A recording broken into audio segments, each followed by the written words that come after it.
Looks like there's going to be a little bit of fighting for rooms over here today. Sorry about the noise coming in. I got a band practicing next door, but welcome to Evidence-Based Audio number 163. And this is plenty of pro guitars with unbalanced connections, which is kind of a dig at somebody, but we'll get to that. First of all, and yeah, sorry about this practice going on, but this is how we do music around here. We're always doing something. Hopefully I don't get DMCA'd, and I want to play something that hopefully doesn't get me DMCA'd as well. But hopefully these laws don't go through where somebody's playing background music and you get nailed for it because you're on your stream. That's ridiculous. I may as well just put my hands out for the handcuffs right now, because you never know when somebody's gonna be playing, if they're whistling behind you or something. Anyways, I first wanted to go through a video from Ola. Hopefully you're gonna know who this is. Ola England. He does a lot of review kind of stuff, metal engineering things, and he's got a line, I think it's called Solar Guitars, and he has pretty much the same guitar, neck through and bolt on, and he's talking about what's the difference. And I'm just gonna play this. I'm gonna play this a little bit fast, I think. Let me play it 1.5 times and let's see how this goes. And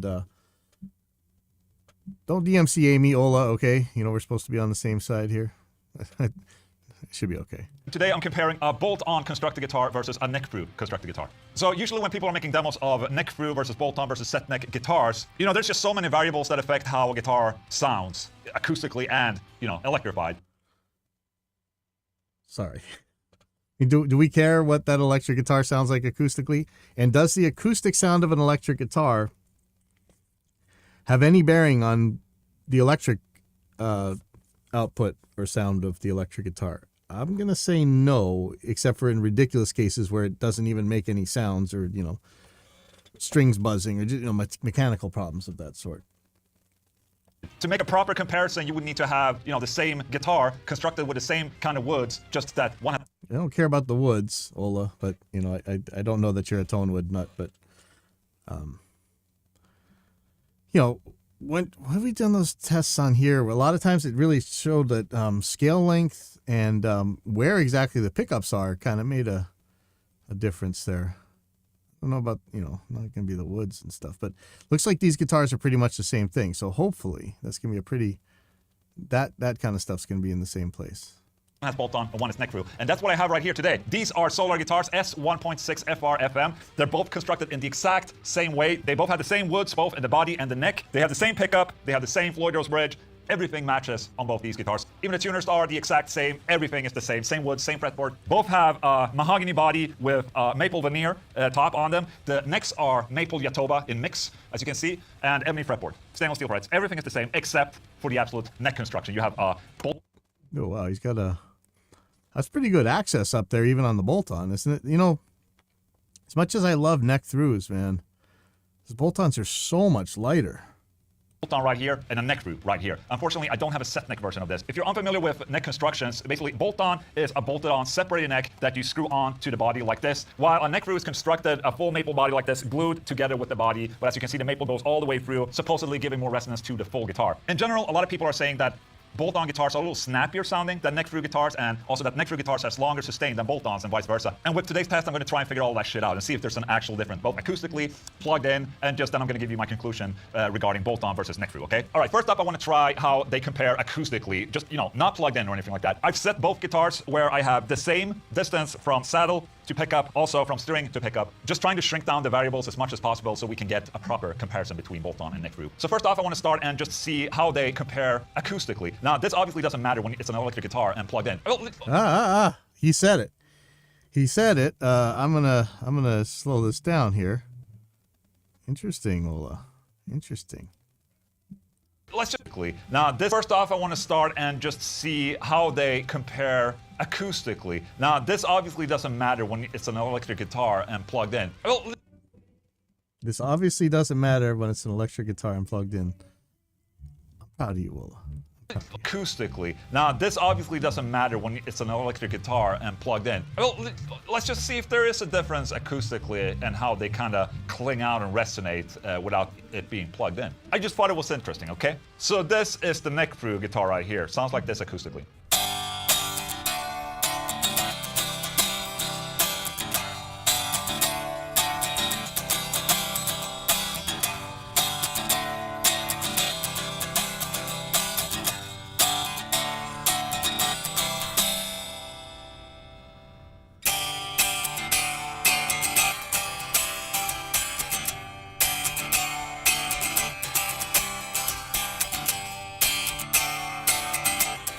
Does that sound a little bit different to you? You know, of course, it could be a degree off on the mic or a millimeter or whatever. Slightly bit, to me, slight bit difference, but really easily attributable to the mic distance and stuff.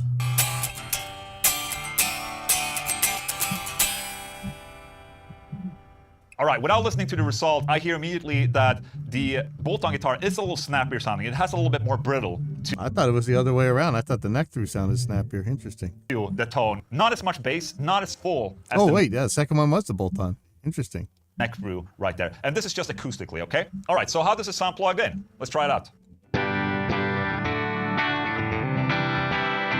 There's the neck. Let's try it out. Almost the exact same, I think. Now, it's gonna be really interesting here to a little bit more brittle sound. And just with the acoustic result I was getting, you know, where I was saying that the bolt-on was a little bit more brittle sounding, I kind of get the same feeling when I'm plugged in, connected to, you know, a clean channel amplifier. However, I might get fooled because I'm also hearing the guitar acoustically right now. It's gonna be really interesting hearing how the results differ when I check this out later. And now for the metal test. How does it fare with a chuggy chuggy McChug riff?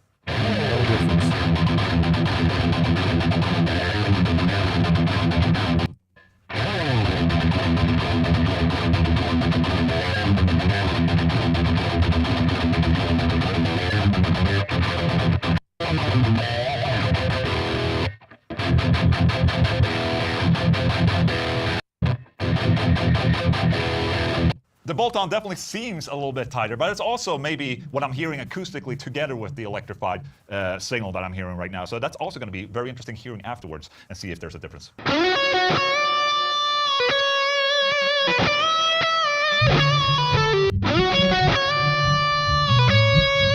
I am not getting any difference here. I know I must be a neophyte.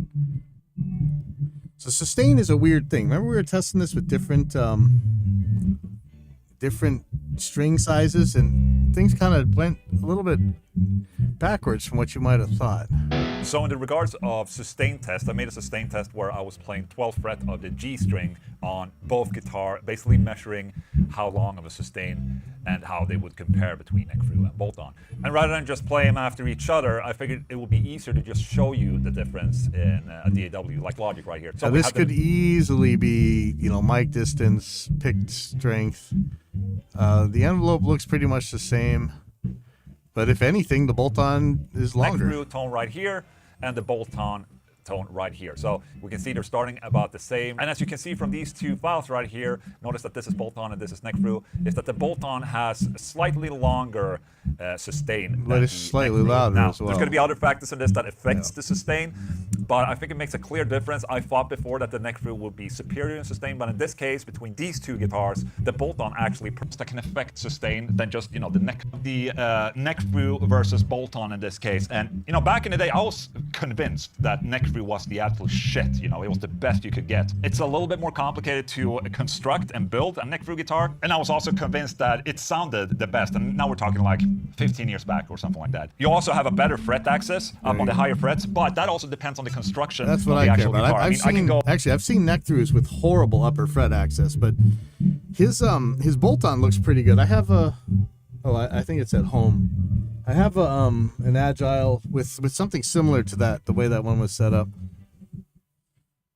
Pretty far up on the neck through. It depends on how you design the guitar. This solo right here is very shaved off at the heel right there. So that's not so bad. the fret access is still very, very good. I mean, I can still go down. If I just put my hand up and down, obviously... So as much as I've always done neck throughs when I could help it, the weight of them is it's so weird, and I do like that it keeps neck dive from happening, but I kind of would like the lighter guitar. You know, I kind of like these bolt-ons. The bump is going to go on my thumb, but it doesn't really affect me that much. On the neck through, it's basically the same. So if you compare the two fret axis wise, it really depends, because if it's a bolt-through guitar that's very well designed, then the fret axis shouldn't be a problem. A pro with the bolt-on is that if you break the headstock or like break the neck in general, it's just easier to switch out. If you break a guitar that has a neck-through construction in some way, then it's going to cost a lot more to fix. In regards to the tone, I think it's more of a preference, to be honest. I don't even think it's a preference. I think they sounded the same. Man. There's not one that's better than the other. It's just a taste, basically. I think I personally prefer set neck the absolute most, which is somewhat in between sounding between the I don't think it sounds any different either. bolt-on and the neck through. Unfortunately, I couldn't have a set neck guitar in the same construction in this test right here. So what did you think? Go listen back to the comparison right there. Did you hear a difference? Does it make a difference? Like, does it matter, the difference, or is it just the application? I mean, you also have to take into account that if this guitar, the bolt-on, is a little bit brittle, you will dial in an amplifier in a completely different way than you would with a neck through, at least in my opinion, and for metal, obviously. If there's even any difference, which I don't think there is. There's also the thing about, you know, it doesn't really matter when you're pushing so much gain on the amplifier like you do in metal. That's true too. You know, like that's what we're always saying, right? Like, is it really making a difference when you're cranking the hell out of it? So that is a fair point right there. So there you go. That's a comparison video between a bolt-on and a neck-through constructed guitar right there. I think it's interesting. Let's give Ola a like. This was a good comparison between dot inlays and no dot inlays. I was surprised by how much of a difference having dot inlays made. I personally prefer blocks as there's more inlay and therefore much more tone. That is awesome. Because it's true, right? That's the difference? This one has dots and the other one doesn't. But, you know, that's just somebody being snarky. All right. Next. Okay. There was a thread that somebody was looking into multi-effects for guitars, and I hadn't heard of this product before. This is Boss GX1000. There's a Boss GX100. There's a Boss 1000 something. What is it? It's a super duper. It's their flagship. It's basically their Helix. It's actually cheaper than the Helix, maybe. Maybe not quite as cool. I don't know if it has like the scribble strips and everything, but that's like their flagship multi-processor right now. And you know, there's so much out right now. The Neural, I think the Head Rush, and some of the others. But I'll take the Boss and the Line 6 because look what they come with. They already have an expression pedal on board, and that's important. You know, I know maybe it's not important for a lot of you, but it looks good to me. So I think this thing was meant to compete with the Pod Go, which is $500. It's actually $100 more for the Boss one, and I think it had like touch sensitive screen, and you could do a lot of stuff with that. Looked like you could do dual amps at the same time. I'm not sure how cut down this thing is compared to the GT 1000 or whatever, but it looks really interesting. If you're in the market for one of these multi-effects processors, I got to tell you, I really love the Pod Go. But, you know, it's a GX100. Does it have the proper dual path where you can take a signal out that doesn't have a cab simulator on it, and then one that does, so that it goes to the, you know, send one to a regular guitar amp in case you need that, and the other one to the PA or the recording system or whatever? I don't know. I bet it does. Let's see. USB port, jack, send. So there's an effect send. I mean, if you could move this stuff the way you can on the Helix or on the Pod Go, you could put the effects loop before the cabinet simulator. Let's see if we can get a picture of the back of this thing. So here we go. So there's an output, a send. Yeah, it looks like there's a send and return you could use for sending out to the amps. And it's got a ground lift on it. Interesting. We know we can do the stuff with the Pod Go and the Helix, but it'll be interesting to see how this goes, and especially since it's $100 more than the Pod Go. But it does have, you know, touch screen, I think, and Some other cool stuff. Yeah, touch control for turning things on and off and moving them around, I guess. And if you ever use like Boss products like this before, they have a pretty good editor for setting up your effects and your presets and stuff. I'm actually thinking of working on a patch editor, a text-based one. Oh, give me 1 second.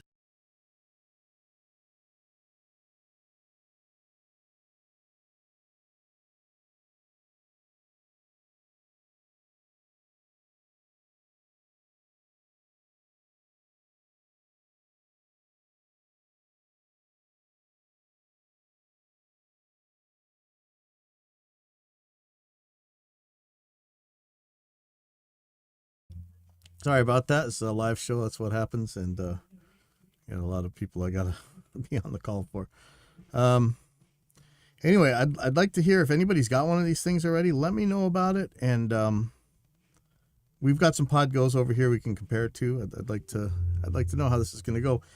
I don't see as many people buying the Boss GT1000 as the Helix, but given Boss's dominance in certain parts of this industry, I'm sure they're out there. And I think the guy just retired, right? The guy who's in charge of most of Boss, or at least the guitar side. But this looks pretty solid. You know, honestly, I'd probably rather buy this than the Quad Cortex or the other things, because having that expression pedal on there is handy. Okay, so now the reason I even heard about this thing is this this thread. These guys are talking about hello good folks, what are the so let me read the original post. It says, hello good folks, what are the specs to look for when choosing a multi-effects guitar pedal for a decent professional album level recording? I have been hunting around but not got much clarity so far, pun not intended. I think the sampling rate counts, and I think 48 kilohertz is enough, but beyond that, stuff like output levels and other factors have been hard to figure out so far. I'm currently choosing between the Line 6 Pod Go, the Boss GT1, and the new Boss GX100.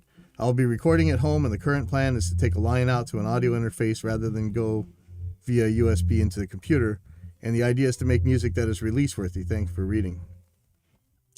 It sounds to me like this guy's not all that sure about what he's going to be doing anyway. I'm not thrilled that he's out there looking for expensive stuff when he's got questions like these. But this is good questions to ask, so I'm glad that he's thinking about it. But I wouldn't recommend buying anything right now. First of all, I don't know that you want to put that many effects into the thing. It's, you know, you could buy a Line 6 Helix native and get the same sound after you record it and be able to make decisions about it. I think you could do something similar with the Pod Go. I would rather just have an interface and a DI, honestly, especially if you're asking questions like this. If you're going out to go play live, go buy something else maybe, but not for recording. So he's talking about the sampling rate. Sample rate, don't care unless you're going digitally in, which you probably should, but then you just want to make sure it's the same sample rate as you're recording it. 48 kilohertz is more than good enough. 44 kilohertz for the guitar is more than good enough. I know we can talk about some aliasing and stuff, and guitar distortion is one of those places where maybe it'd show up more than in other places, but I think you're still going to be okay. Let's see, the other thing, output levels. I wouldn't worry about that either. I like the choice of these things, but I really don't think that a device like this is what you're looking for what you're doing. And somebody puts guitar plus multi-effects equals eventide. Yeah, good luck. It's only $5 bajillion, but PCM 80. So these guys are thinking about the multi-effects that they used to have racks in the 80s and 90s, you know, but a little bit different. He's saying something like he can't afford a plugin. High-end plugins are expensive. The free ToneLib, or not free, but whatever, Honorware ToneLib GFX will do all this stuff. But what I really liked is people are like, yeah, here we go. So I'm going to read from Rabbit88. Eventide H9 seems the closest. No. Debatable if it's professional, as it hasn't balanced connections on the back and a normal line level. So I like this. Psycho Monkey gave the answer. Plenty of pro guitars with unbalanced connections, right? Any guitar, well, there's some weird exceptions, but for the most part, this isn't a TRS. Well, actually it is because of something else, because of the switching. But the cable you're going to be plugging into this is just a regular tip sleeve. It's got one signal, one ground. So it's unbalanced on the guitar. So plenty of pros play their unbalanced guitars, right? I know. I harp on balance versus unbalanced, but there's places where it matters and places where it doesn't. But then again, I'm actually kind of surprised that even I didn't put a balanced output on for the price of that H9. How much does that thing cost? Let's go to Sweetwater. Eventide H9.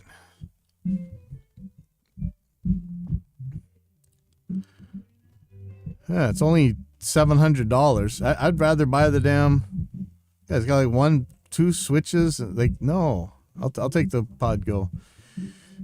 Anyway, I thought this is a funny thread, but this is one of those things. Like when somebody's asking, "Hey, should I be recording analog or digital?" Or you ain't got it doesn't matter.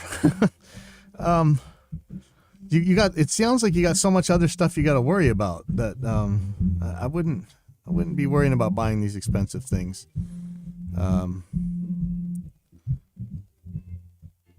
Yeah, this. I'm just gonna put it on here right now. So say honestly, and let the arrows fly. My opinion. That's the most dangerous 3 words that a doctor can ever say, right? In my opinion.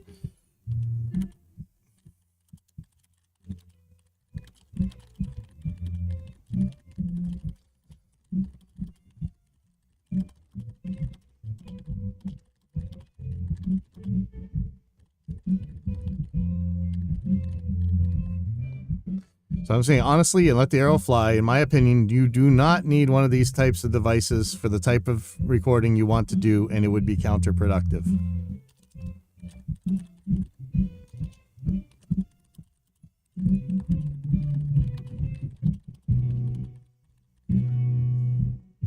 Free or cheap plugins would be way better, so I'm just going to submit that now. Okay, so last thing here. There was let me go to, I was on a YouTube video with Glenn Fricker and Ethan Weiner. You might have heard Ethan Weiner on my show before. He's like the world's probably most popular, anyway, acoustician right now. He was the guy who had started Real Traps and lots of times took on a lot of the who's who on the online alleged gurus. Back then, before there was YouTube, it was more forums and stuff.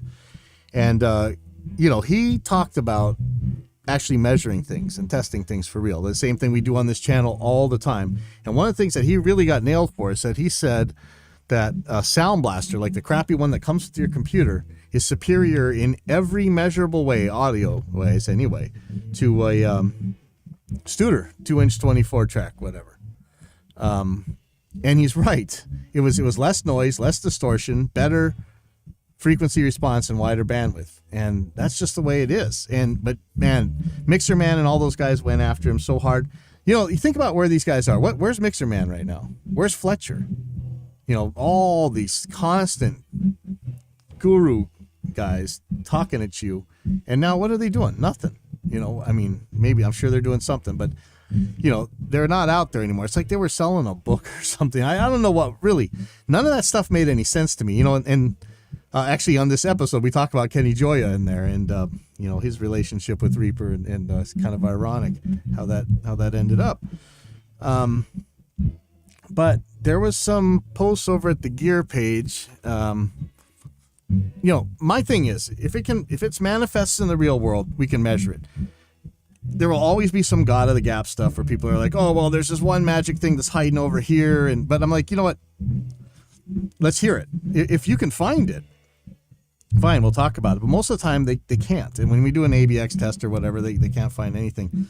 It's kind of crazy because, thanks a lot, Glenn, by the way, for not putting our links up. So nobody's going to actually come to me from that video. Thanks a lot. That was kind of lame. But it was one of the most positive. If you ever watch Glenn Ficker's videos and especially read the comments, you know what kind of comments you're getting. But in this case, it was mostly positive. In fact, I bet you if I go there, it's still going to be mostly positive, which is weird. I want to feel happy about that, but at the same time, you know, I kind of scared that people weren't as mad at me as I thought they were going to be. Yeah. So Yeah. let's take a look at the comments here. One of the things I kept saying is, please do more of these. Yeah. Hope you have these two guys on regularly. Digital is so harsh sounding, but a hot analog clip sounds so warm and musical, blah, blah, blah, blah. I use analog. Sound-wise, it's just a different character. Maybe not.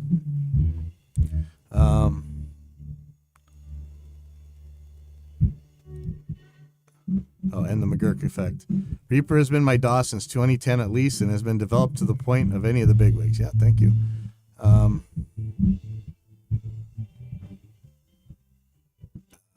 Yeah, very, very positive stuff. Ooh, wow, here's on. I know Pipeline back in the Vegas boards before Reaper was a thing. Didn't realize he had any hand in the creation of Reaper, even though, as I was heavily involved in those forums during beta testing and super early on, along with dozens of folks, it seemed. But that's cool to learn. Same thing with Ethan. Knew him before Real Traps took off. Both friendly guys every time I interacted with them. Cool to see them both kicking about. Awesome. Now, I wonder which Tom J this is, because there were some seriously, you know, they may not have been household names, or maybe they were, but they were absolute fountains of information in the Sony Vegas forums, Sonic Foundry Vegas forums. Yeah, everybody's saying, tell that guy he's inside. Sunglasses are not necessary. They're not sunglasses. They aren't sunglasses. So the funny thing is about the sunglasses is I could never wear them. I could never wear them on my bike. I can't stand them on my face. I'm really having trouble with regular glasses. But had I worn sunglasses earlier in life, I probably wouldn't need these glasses now. I mean, that's the thing. I think the sun damaged a lot of my seeing my vision. I'm saying, great podcast, Glenn. Make this a regular. And so many people were saying this stuff, you know. They liked it. So, Glenn, next time, link us for one thing. Let's see if he's linked us. Nope, still hasn't linked us. Let me just put that on there.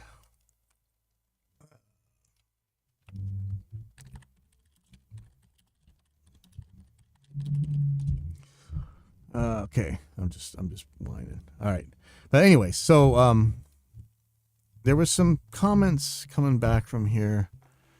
Interesting. There's a guy named Cram on here, and I have a feeling this is Tom Cram, who may be the guy who owns now my beloved Digitech from way back in the day. Saying, Ethan Weiner has taught me so much about managing sound. I got his audio expert book way back when I was building my studio and hanging out on John Sayers forum. That's another acoustic resource, John Sayers forum. I've always been sensitive to sound and thinking through what shapes it. Conceptualizing this for room design was a great experience. Any bass trap I ever built was built based on something Ethan taught or told me. So Slayer Bear, I feel so bad for Ethan at times, just getting piled on by these stupid moronic idiots on some of the other forums. And remember, I don't know, you know, maybe these memes are all gone now, but let's just type this in real quick. I'll see if I can find anything. I mean, these guys were going out of their way to make like videos and stupid pictures about making fun of Ethan. But you know, it turned out he was right. So I wouldn't be surprised if these all disappeared. But there was one where they were just totally making fun of him about the Sound Blaster thing. But you know, it turns out he was right. Oh, what is this? Interview. Oh, yeah. Interesting. So Ethan Weiner busting audio myths and why Dave Pensado was tricked. I hope and think that probably refers to Dave Pensado recently had this show where they were testing magical power cables. Man, look at like I've got one. I'm not even gonna pull it down. Somebody left one here. One of these like $300 power cables. Oh yeah, here it is right here. Power cables. And like, come on, Dave Pensado, you know better than this. Anyhow, let me get back to where we're going here. But anyway, you know, he kind of turned out right, so I'm not so worried. And so Cram says, thoughts on this? Audio and visual engineering is fraught with the subjective end. It is. And of course, because we like it or we don't like it, you know, that's subjective. This is why redundancy, statistical output, and blind, double-blind testing is used. Forum or any community without proper peer review is a silly platform to entertain or even have a high-quality debate. One of the problems with peer review in audio engineering is that your peers are woosters. You know, they're the kind of guys that James Randi would have smacked down back in the day. And yeah, that's the thing. Ethan is kind of the audio industry's James Randi. He says, I recall a guy here who was trying simply to explain speaker directivity, and holy crap, people would take it off the rails, and 1,000 posts later still in the same place. His results and methods in all of this are standard. He's got respect. He has also always had a way of rationalizing human understanding for managing sound that was approachable to me. His willingness to share and educate is a gift. Yeah, Ethan is awesome. Now, one of the things we're talking about here, it's just like how many times we talked about this specific forum where I've gotten kicked out either for asking for evidence or for posting things, posting reality that people don't like. You know, I like the way Pine Creek says, if you don't like reality, you can try and change it. You could try and change how we deal with it. You could create some new technology, but just being upset that it exists and then blaming somebody for telling you that it's what the truth is, the best way to really handle that, I think Pine Creek would say, is go off in the corner and cry about it, and you'll feel better, and then come back when you're done. Because, you know, if you drop a rock on your head, it's going to hurt. I don't want to get hurt by that rock dropping on my head, but that's just the truth. It's going to hurt.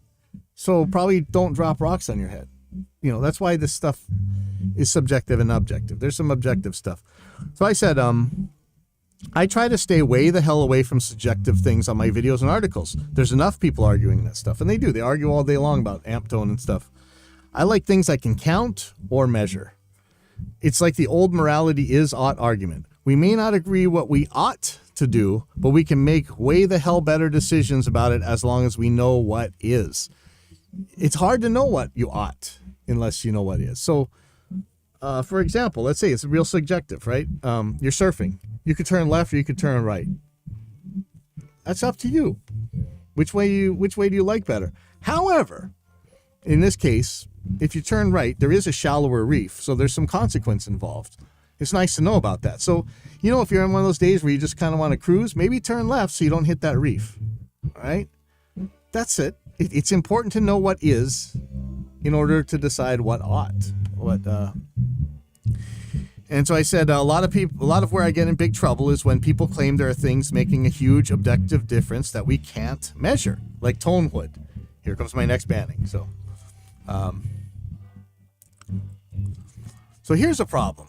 I think I might have had this guy on ignore. I took everybody off ignore just because I'm a glutton for punishment. I should put him back on. But this guy says, no one will ever convince me that a physical guitar doesn't have an effect on the sound. All right. So first of all, if you ever start out with no one will ever convince me, you are violating the basic goal of epistemology. Like, I don't even want to say his name anymore because he's gone completely crazy, but he used to say it in a good way.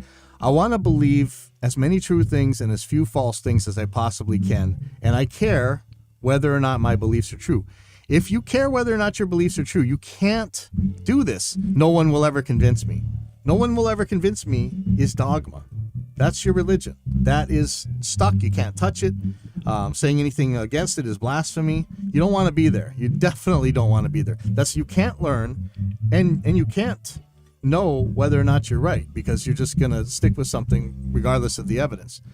Of course, a physical guitar does have an effect on sound. If you cut the strings off, you're not going to have, reductio ad absurdum, but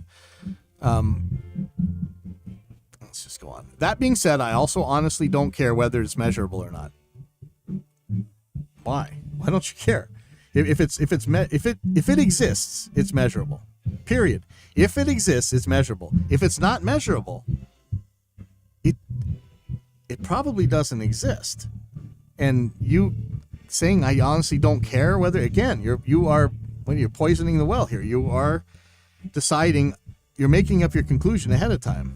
I don't even care whether it literally does or doesn't. Yeah, see, this is how pseudoscience creeps in. It's just like, well, you don't know that peeing on your own face is gonna not cure cancer, or drinking somebody else. I mean, I know I don't want to get this thing completely banned, but there were cancer treatment guys running around there putting their urine into people, and the argument was, you don't know that it doesn't work. Maybe it does. It's not good. That's not how you live. You can't try everything in the world, and this gets me mad because this gets into victim blaming. I spend a lot more time with medical myths and things than with audio, believe it or not. And this is one of those things where it's just victim blaming. They'll chase these vampires will chase down families and say, have you tried this magical pill yet? Have you tried this magical fruit yet? If not, here, I'm going to sell you one for $1,000 or whatever. And they just convince people that they have to keep trying or they're guilty. And if your loved one is dying, you're going to try everything you possibly can. These are they're awful people. The same type of thinking gets in on audio. So he says, it's the important thing to me is whether the guitar inspires me, and that isn't measurable. I'd actually argue that it is. But if the guitar inspires you, it's probably because, you got the shape you can feel. You like sitting down and playing it or standing up and playing it. So I literally don't care what's responsible for how a guitar sounds anymore. Well, we don't care that you care. Okay. I just care whether I like it. And that's good enough for me because I'm playing them, not building them. Okay. And this is pretty much non sequitur, right? Anyway, I really enjoyed the talk. Lots of great information that I think a lot of people will need to hear. I'm a fan. Maybe that's because you guys all support my biases in the results of years worth of experimentation. And that's where we get nailed too, right? Me, especially, right? This is confirmation bias. When you hear stuff that agrees with you, oh yeah, they must be right. That's where we get nailed. That's where I get nailed all the time. For the longest time, I thought that maple fretboards were brighter. Through the electric output even, and I would every time a guitar came in with just a maple neck and it just sounded bright, I was like, see? And then when they came in and they didn't and it sounded all dull, I'm like, oh well, that guitar's just messed up. But no, it wasn't the maple fretboard at all. It was the pickups. So yeah, I Megas Ferox, I get this one. I get nailed by this one all the time, but I probably more than you actually. I get nailed, but whatever. It's refreshing. Glenn mentioned these discussions might become a regular thing, and I'm a fan of the idea. Thank you. ETA. Also, you look totally different than who I pictured. Yeah, people say that a lot. One question: how bad was the scalp tattoo? I had to take a break halfway through my chest tattoo when the artist was going over my sternum. Ow! I can't really imagine what that was like. Ouch! So for you guys, if you know, I got a tattoo. It's my only tattoo. I don't travel well, and that's much of the reason why I do the things that I do. And I was going out to my friend's place to get this tattoo, and I got in a really bad traffic jam. And by the time I got there, I just fell asleep on the chair. And when I woke up, I had a tattoo. They said that on your head is supposed to hurt real bad, but I was so tired I couldn't even stay awake. I can't imagine getting it on my chest, man. That there's so much sensitive stuff. Like, I'm a pro BMXer, man. I hit my head a lot. My chest, not so much. I have a chest protector, so I don't know. That sounds painful. That sounds horrifically painful. I see all these Hawaiians with these giant tattoos all over their chest and stomach, or like Big Island Mike, it's pain. So Dr. Frankencopter, and look, I don't always agree with this guy, but this is ignore him at your peril. This guy is on a lot of the forums and he knows what he's talking about. And he always has insights, whether or not he knows what he's talking about. So he's saying, I think the thing is, in the end, that we're all mostly trying to make art, and that is subjective. Right. And I'm not going to say anything about that. But like my surfing example, it's art when you're surfing or whatever. You're turning left, you're turning right, you're deciding what to do.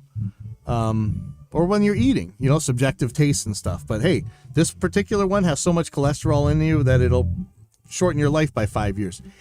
It's subjective which one you want to eat, but there's some objective components to it. Which one's going to kill you, right?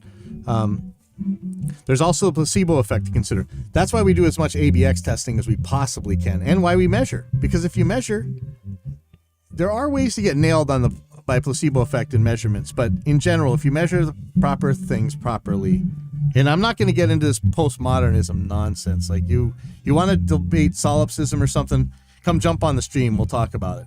But no. In the sense that even if objectively there is no difference, if you believe that there's a difference, it can affect your playing, your mix, your experience. Geez, even the lighting in the room can affect this, and there's clearly no measurable difference from that. I wouldn't go that far, but actually, I wouldn't go as far as that you can't measure the effect of the light. But just like if you look out at my room, you'll see the mics are always on the drums. I can start a recording in 5 minutes, an entire band. Stuff that usually takes like 4 to 6 hours to set up, I can have up in less than 10 minutes. Ergonomics matters. Being happy with how you feel with your tools matters. If you worrying about your tools instead of working on the mix, it's a huge detriment to your sound.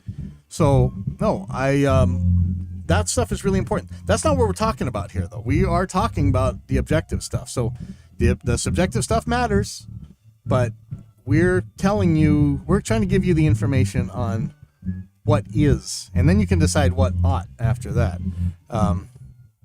Our hearing perception is different than how a microphone or oscilloscope sees the signal. We're getting better at understanding it, but there's a lot of processing going on between your eardrums vibrating and your brain building up the sonic pressure in your mind.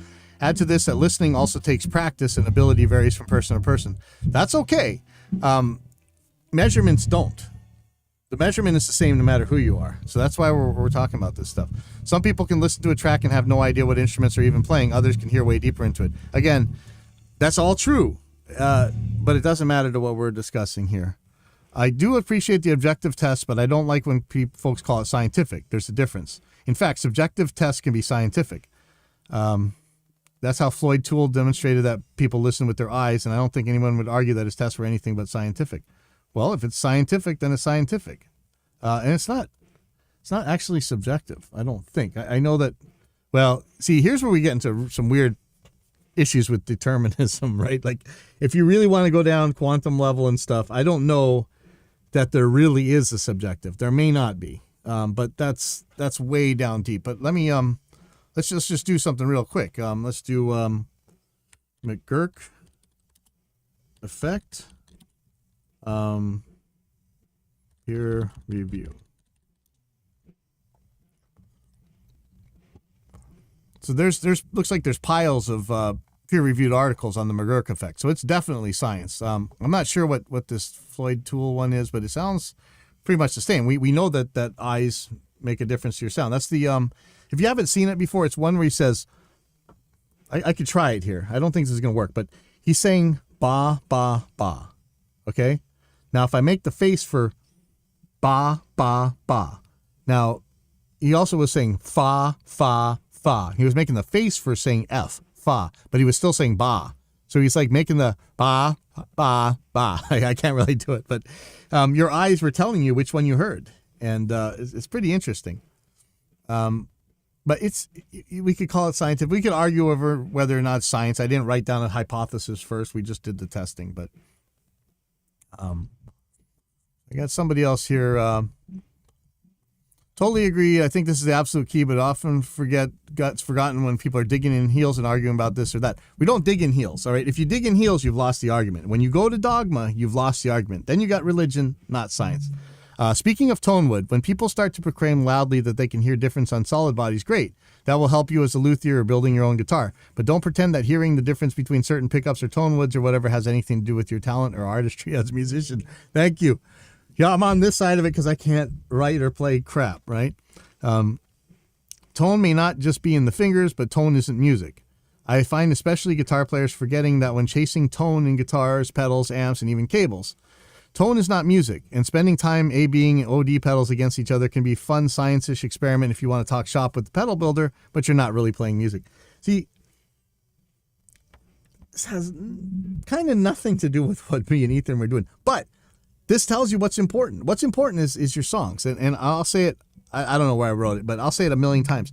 There's a reason people go back and buy those old, crappy Misfits recordings. Really crappy, I mean horrible recordings. But it's the songs. And I'll take the better songs any day over the well-recorded garbage song. Any day. So it continues, or she continues. Same with recording. Once you get to a reasonably proficient level of technical know-how, there is a difference in learning path and gear list between one, a musician wanting to record their own stuff and remain a musician, and two, a musician who is thinking of switching gears to become a mix engineer. I want my mix to sound great gets confused with this is a fantastic song composition. Yes, yes, yes. The assumption being that the great mix will lead to a great song. Like you said, what's good enough for a player or musician is different than a mix engineer or luthier. But what's good enough, when I say good enough, I usually mean, and when I say this threshold of give a crapitude, it's a kind of a sliding scale. But at the bottom end of it is stuff that won't make any difference no matter who you are, because it's never going to manifest in the actual recordings you're doing. It's too far below the noise floor or something else, some other issue where it just doesn't matter. But this thing, the great mix will lead to a great song. There are lots of pop songs and stuff where the mix is the song. And then there's sometimes where the mix engineer, I think of like guys like Rick Rubin or a lot of these rap guys that do beats and stuff, where they're, it's music, it's subjective, but it's also a lot of the mix, the sound of the thing actually makes a big difference. But I know, like I said, I'd still rather have a crappy recording of a good song than a good recording of a crappy song any day. Here's Science. Rex Anderson says, science is wonderful. It's a shame shysters and snake oil salesmen do so much harm in the world of audio. Yeah, audiophiles and stuff, right? But, the regular guys how many times have I been kicked off forums because some guy's yelling at a noob that he can't put this pickup or that pickup in a mahogany body guitar? It has to be a different body. And I just ask for evidence. You think the wood cares what pickup you put in it? He says, I learned audio fundamentals at the Institute of Audio Research in 1974. Wow. And got a degree in audio engineering in 1978 and worked as a professional recording and live sound engineer for 34 years. I learned a lot more when I was sent to Harman for training in 2019 and met Dr. Floyd Toole. So yeah, they're talking about Floyd Toole's event. So he's going to link the textbook here, Sound Reproduction, 3rd edition. A note from Floyd Toole. So this is written by Floyd Toole. I guess I got to read this thing.